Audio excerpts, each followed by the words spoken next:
One way is to crochet over the tails as you go. This is something you should plan to do from the moment you change yarn for the first time, because the whole point of it is to deal with the tails as you crochet your whole project. So what do I mean when I say to crochet over the tail? Let me show you. Picking up where we left off, we've just changed to the cream color yarn from the purple, and I've made my turning chain of 3. Now, first thing I'm going to do is I'm going to cut the purple. I am done with it for now. And I know it's always scary to cut, so take a look back over your previous work and make sure you've got it all right. And then leave about an 8-inch tail, which is a generous size tail. And I like to have generous size tails, which I'll kind of explain as we go. And then what we're going to do is turn our work, right? We've made our turning chain already. So we're going to turn the work to work back in the other way.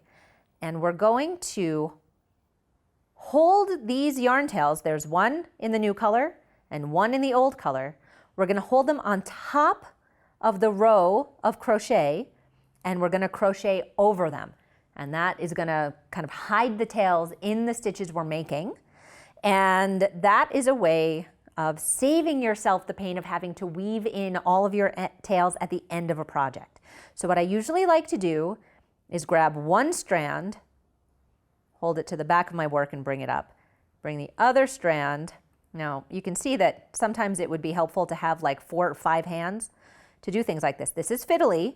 It's only most fiddly for the very first stitch, okay?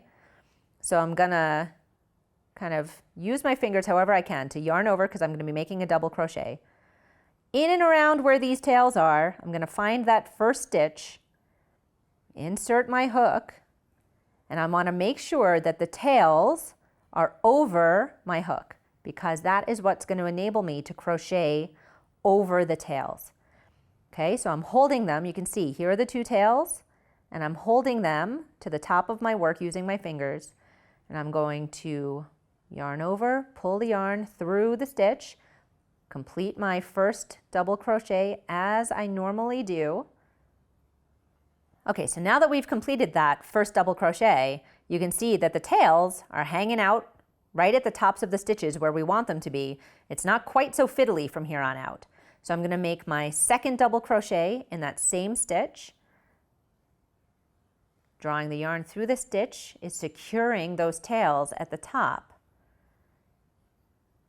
Okay, so now I have my first 3 crochets, the turning chain, 2 double crochets, sorry, my first 3 double crochets.